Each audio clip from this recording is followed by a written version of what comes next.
This is the case presentation of Nina Sayers from Black Swan. In the movie Black Swan, Nina Sayers is a committed ballerina for the prestigious New York City Ballet Company. She is known for her innocent and fragile techniques as a dancer. When the company holds auditions for Swan Lake, Nina knows she is a perfect fit for the morally pure White Swan, but in order to land the part of Swan Queen, she must be able to embody the Black Swan as well. The Black Swan is the product of the White Swan's transformation and is the much darker and more sensual version of the White Swan. However, the newcomer in the company, Lily, seems to be a better fit for the Black Swan.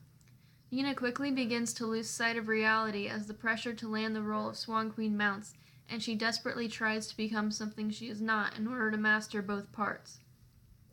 The film itself is set in modern times and takes place in a big city.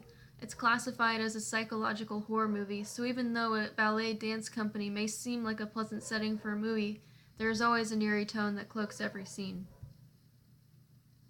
My diagnosis for Nina Sayers is psychosis. Psychosis is a severe mental disorder in which thought and emotions are so impaired that contact is lost with external reality. If Nina were to see a therapist in this film, she definitely would not have been diagnosed with psychosis because she never would have admitted to most of the symptoms she had been experiencing for fear of missing out on precious practice time to perfect her portrayal of the Black Swan. Her diagnosis would have most likely been sleep deprivation.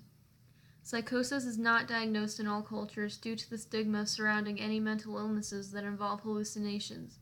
In other cultures with less understanding of the human mind, this illness would most likely be classified as simply crazy, and the patient would be locked away in a psych ward because of lack of information regarding this elusive illness.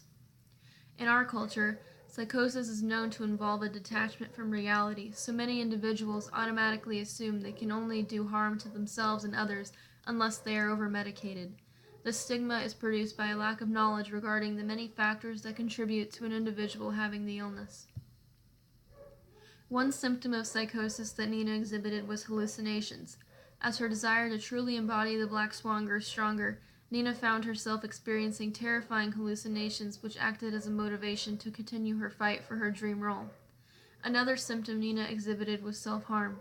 Nina began to struggle with an eating disorder as an effect of her overwhelming fear that she will be surpassed by Lily. She often found herself mutilating her body in order to express her frustration with herself. These two symptoms of hallucinations and self-harm were combined in a way at the end of the film.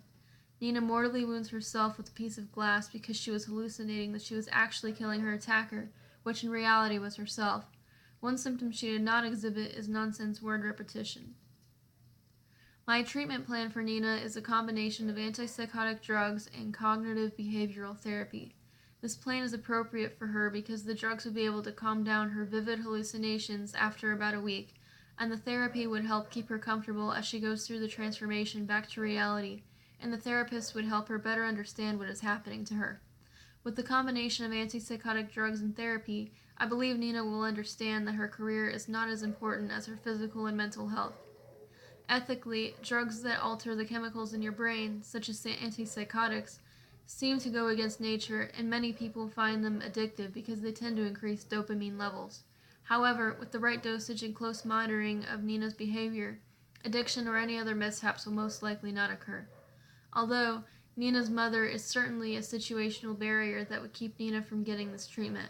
Her mother is extremely overbearing, and throughout the movie it became clear that she refuses to let Nina grow up because she wants to live vicariously through Nina, since she never was able to rise to notable fame in her own career as a ballerina. With that in mind, Nina's mother would not want Nina to realize that other things are more important than her career. I do not believe the development of Nina's psychosis was accurately portrayed in this movie. It should have been a more gradual descent, but in the movie, Nina experienced her first hallucination the same night her company announced they needed a Swan Queen.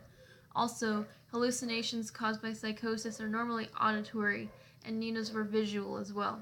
Psychosis affects a person's ability to function, which means it would have been highly unlikely that Nina would actually pull off her final performance the way that she did. In general, the majority of the population takes the portrayal of any disorder in a movie as fact, and immediately believes that this is exactly how that disorder is for anyone else that has it. However, some take the opportunity to do research on their own about the disorder and are much more educated about something they may not have been aware of before seeing the film.